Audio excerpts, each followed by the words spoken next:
নমস্কার বন্ধুরা। আজ ২৯শে মে, বাংলা ১৪০০ জ্যৈষ্ঠ বৃহস্পতিবার। আজ জ্যৈষ্ঠ মাসের দ্বিতীয় বৃহস্পতিবার। জ্যৈষ্ঠ মাসে বৃহস্পতিবারের মা লক্ষ্মীর পূজা আজকে সকলেই সম্পন্ন করেছেন। আপনারা সকলেই জানেন, জ্যৈষ্ঠ মাসের বৃহস্পতিবারে মা লক্ষ্মীর পুজো করলে মা লক্ষ্মীর ব্রতকথাটি শ্রবণ ও পাঠ করা অবশ্যই প্রয়োজন। ব্রতকথা পাঠ ও শ্রবণ না করলে মা লক্ষ্মীর পুজো সম্পূর্ণ হয় না, অসম্পূর্ণই থেকে যায়। সেই জন্য আজকের দিনে একবার হলেও শ্রবণ করুন জ্যৈষ্ঠ মাসের মা লক্ষ্মীর ব্রতকথাটি। মা লক্ষ্মীকে প্রণাম জানিয়ে শুরু করছি জ্যৈষ্ঠ মাসের বৃহস্পতিবারে মা লক্ষ্মীর ব্রতকথা। ও বিশ্বরূপস্য ভার্যাসী পদ্মে পদ্মালয়ে শুভে সর্বত্র পাহি মাং দেবী মহালক্ষ্মী নমস্তুতে। জয় মা লক্ষ্মী, জয় মা লক্ষ্মী। বন্দো মাতা বিষ্ণুপ্রিয়া ক্ষীরোদতনয়া তিলোত্তমা পালাগাহি দেহ পদচ্ছায়া। গদাধর নাম তার, বিদর্ভ নগরে ৭ পুত্র ৭ বধূলয়ে বাস করে। ছোট পুত্র বধূ তার ছিল লক্ষ্মীমন্ত, আর ৬ বধূ ছিল বড়ই অশান্ত। ৬ যায় মিলি সদা করে অনাচার, ক্রমে ছাড়খাড় হয় সোনার সংসার। অবশেষে হেনদশা উপস্থিত হলো, ৭ ভাই ভিক্ষা করি ঘুরিতে লাগিল। ছোট বউ তিলোত্তমা ছিল পিতৃক ঘরে, স্বামী গৃহে আসি হইল বিস্মিত অন্তরে। গৃহ মধ্যে গর্ত দেখি স্বামীরে বলিলা, গৃহ মাঝে গর্ত কেন আমারে তা বলো। স্বামী কয়, ওইসব গর্তের মধ্যেতে সবাই আহার মোড়া করি যে উহাতে। ৭ ভাই মিলি ভিক্ষা করি দাঁড়ে দাঁড়ে, যাহা পাই ঘরে আনি করি যে আহার। স্বামী বাক্যে তিলোত্তমা বলিল তখন, আমি যাহা বলি নাথ করহ শ্রবণ। ৭ ভাই ভিক্ষা করি, যাহা কিছু পাবে আনিয়া সকল দ্রব্য মোর হস্তে দেবে। শুনি ৭ ভাই মিলি ভিক্ষা করে তরে গেল, তিলোত্তমারে আনি সব দ্রব্য দিল। লক্ষ্মী স্মরি তিলোত্তমা করিল রন্ধন, নানা দ্রব্য রাধি সবে করালো ভোজন। যতন করিয়া ৬ যায় খায়াইল, তিলোত্তমা সব শেষে ভোজন করিল। এই রূপ একে একে দিন কেটে যায়, সকলের প্রিয় পাত্রী তিলোত্তমা হয়। তারপর তিলোত্তমা গর্ভবতী হল, ৬ যায় দেখি তাহা হিংসায় জ্বলিল। ষড়যন্ত্র করি তাহা দৈবজ্ঞ আনিল, ছোট যায় তাড়াইতে মন্ত্রণা করিল। অর্থ পেয়ে বশ হইল দৈবজ্ঞ ব্রাহ্মণ, ৭ ভাইয়ে ডাকি মিথ্যা বলিল তখন। দৈবজ্ঞ বলিল ডাকি, শুনহ সকলে, সন্তান ভূমিষ্ঠ হলে মরিব সকলে। দৈবজ্ঞের কথা শুনি সবে ভয় পায়, ৭ ভাই দৈবজ্ঞ বলে করিয়া বিনয়। কি করিব হে দৈবজ্ঞ, উপদেশ দাও। দৈবজ্ঞ বলিল, ওরে বনেতে পাঠাও। সব কথা ছোট ভাই গোপাল শুনিল। গোপাল আসিয়া তিলোত্তমারে জানালো, চলো তোমা রেখে আসি পিতারও আগারে, আবার আনিব তোমা প্রসবের পরে। এইরূপ মিথ্যা বলি তিলোত্তমালয়ে, গোপাল চলিল অতি দুঃখিত হৃদয়ে। ক্লান্ত হয়ে তিলোত্তমা গোপালেরে বলে, এখানে বিশ্রাম করি যাব শেষকালে। স্বামী কোলে মাথা রাখি সতী ঘুমাইল, নিদ্রা গেল তিলোত্তমা গোপাল পালালো।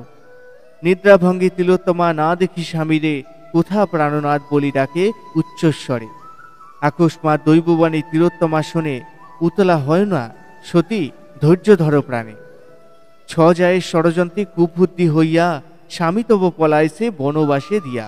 বনপ্রান্তে বাস করে কাঠুরিয়াগণ, সেই স্থানে তুমি সতী করহ গমন। কিছুদিন থাকো তুমি কাঠুরে আলোয়ে, পুণ্য ফিরে যাবে স্বামী হইলে সময়ে। কাঠুরে গৃহেতে দৈববাণী শুনি গেল, কাঠুরেকে সব কথা কাতরে বলিল।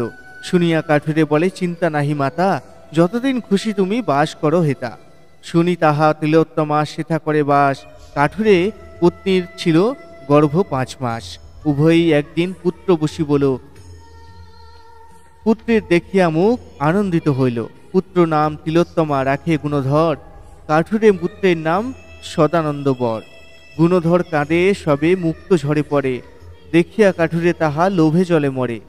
একদিন সে কাঠুরে সুযোগ বুঝিয়া গুণধরে চুরি করে নিজ পুত্র দিয়া। রাতে উঠি তিলোত্তমা করে হাহাকার, কোথা গেল গুণধর সন্তান আমার। সতীর ক্রন্দনে লক্ষ্মী ব্রাহ্মণের বেশে আসি দর্শন দিল তিলোত্তমা পাশে। লক্ষ্মী বলে, তিলোত্তমা কাঁদিও না আর, তব পুত্র লয়ে গেছে কলিঙ্গ বাজার। কাঠুরের পুত্র লয়ে সেই স্থানে যাও, আমি রক্ষিব তোমা, ভয় নাহি পাও।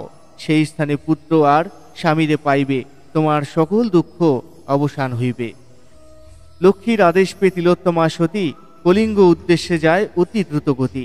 এদিকে সে কাঠুরিয়া লয়ে গুণধরে মুক্তাহার ভেট দিল কলিঙ্গ বাজারে।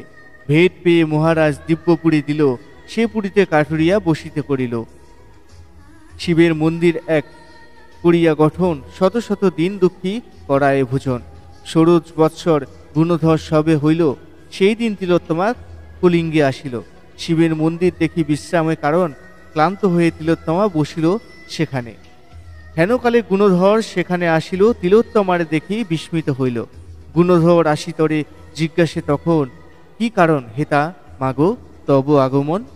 মম পিতা করিয়াছে এই শিবালয়, অতিথি সৎকার মোরা করি যে হেথায়। তিলোত্তমা বলে, বাছা কি বা তব নাম, পিতার কি নাম, তব কোথা ধাম? শুনো মাগো, মোর নাম হয় গুণধর, ওই হেরো অট্টলিকা আমার পিতার। মম পিতা মাতা মাগো থাকে ওই স্থানে, ওই রাজ্যে এসেছি মোরা বাণিজ্য কারণে। এই রূপে দুইজনে আলাপন করে, নিজ পুত্র তিলোত্তমা বুঝিল অন্তরে। তিলোত্তমা একদৃষ্টে দেখিতে লাগিল, গুণধর বলো মাগো কি দেখিছ বলো। তিলোত্তমা বলে, পুত্র তোমারই কারণে নানা দেশ খুঁজি শেষে এসেছি এখানে। ঝড়িতে মুকুতা তুমি করিলে ক্রন্দন, কাঠুরিয়া তাই তোমা করেছে হরণ। তোমারে করিয়া চুরি এসেছে এখানে, পুত্র বলি পরিচয় দেয় সর্বজনে। গুণধর শুনি তাহা আশ্চর্য মানিল, গৃহে ফিরি কাঠুরিকে জিজ্ঞাসা করিল। গুণধর বলে, পিতা জিজ্ঞাসি তোমারে, পিতা মাতা কেবা মোর বলহ আমারে। জ্যোতিষীর শনে মোর পথে দেখা হইল, তুমি মোর পিতা নহ গনিয়া বলিল। সেই কথা শুনি মোর সন্দেহ হয়েছে, সত্য কথা বলে পিতা তুমি মোর কাছে। কাঠুরিয়া বলে, পুত্র ইহা সত্য কথা, 5 মাস যাবে তুমি মোরে তোর মাতা। অনাথ দেখিয়া তোরে করেছি পালন, মিথ্যা নহে ওরে বাছা জ্যোতিষ বচন। শুনি তাহা গুণধর কাঠুরিরে কয়, মাতা মোর মোরে নাই এসেছে হেথায়। তব পুত্রের সাথে লয়ে খুঁজিতে খুঁজিতে এসেছেন তিনি এই কলিঙ্গ রাজ্যেতে। বিশ্বাস না হয় যদি চলো মোর সাথে, শিবালয়ে আছে বসে দেখা আর সাক্ষাতে। ভয়ে কাঠুরিয়া গুণধর সাথে গেল, তিলোত্তমা নিকটতে উপস্থিত হইল। কাঠুরিয়া নিজ পুত্রে কোলে তুলে নিল, গুণধরে তিলোত্তমা বক্ষেতে ধরিল। পুত্র পেয়ে তিলোত্তমা যায় খুশি মনে। কাঠুরিয়া বলে, পুত্র ইহা সত্য কথা, পথে দর্শন হইল লক্ষ্মীদেবী শনে। তিলোত্তমা আর গুণধরে সঙ্গে করে উপস্থিত হইল তারা কানন মাঝারে। বিশ্বকর্মারে লক্ষ্মী স্মরণ করিল, ক্ষণ মধ্যে বিশ্বকর্মা তথায় আসিল। লক্ষ্মী বলে, বিশ্বকর্মা করহ গঠন, দিব্য এক অট্টালিকা অতি মনোরম। আজ্ঞা পায়ে বিশ্বকর্মা প্রসাদ করিল, বাজার নগর সব নিমা এল। গুণধরে লক্ষ্মী মাতা দিল রাজ্য টিকা, গুণধর রাজা হইল পরে যায় ঘটা। এদিকেতে 7 ভাই দুঃখে দিন চলে, যে অবধি ছোট বধূ বনবাসে দিলে। 7 ভাই ভিক্ষা করে পেটের জ্বালায়, কভু অর্ধাসনে কভু উপবাসে যায়। একদিন লক্ষ্মীদেবী গুণধরে কয়, এক সরোবর বাছা করহ হেথায়। লক্ষ্মী আজ্ঞায় গুণধর ঘোষণা করিতে, দলে দলে লোক আসে মজুর ঘাটিতে। 6 ভ্রাতা গণসহ গুণধর পিতা, লোক মুখে শুনিতে পাইল এক বার্তা। 7 ভাই মজুর খাটিতে তথা এলো, নিজ পতি তিলোত্তমা চিনিতে পারিল। গুণধরে বলে, সীতা এই তব পিতা, এদের প্রণাম করো হেতু করি মাথা। পরিচয় সবাকার পরাপর হইল, তিলোত্তমা পাশে সব ক্ষমা চেয়ে নিল। রাজ্য করে গুণধর পরম হরিষে, প্রজাগণে পালে রাজা পুত্র নির্বিশেষে। তিলোত্তমা উপখ্যান শিশঙ্কর ভনে, প্রণাম করহ সবে লক্ষ্মী নারায়ণে। তিলোত্তমা উপাখ্যান হল সীমাপন। জয় জয় লক্ষ্মী মাতা বল সর্বজন। বন্ধুরা, মা লক্ষ্মীর উদ্দেশ্যে প্রণাম জানিয়ে সমাপ্ত করছি জ্যৈষ্ঠ মাসের মা লক্ষ্মীর ব্রত কথা। জয় মা লক্ষ্মী, জয় শ্রীকৃষ্ণ। আপনারা অবশ্যই এই ব্রত কথাটি এই দিনে অবশ্যই শুনুন এবং সবাইকে শেয়ার করে দিন, যাতে তারাও এই ভিডিওটি থেকে উপকৃত হয় এবং মা লক্ষ্মীর আশীর্বাদ প্রাপ্ত হয়।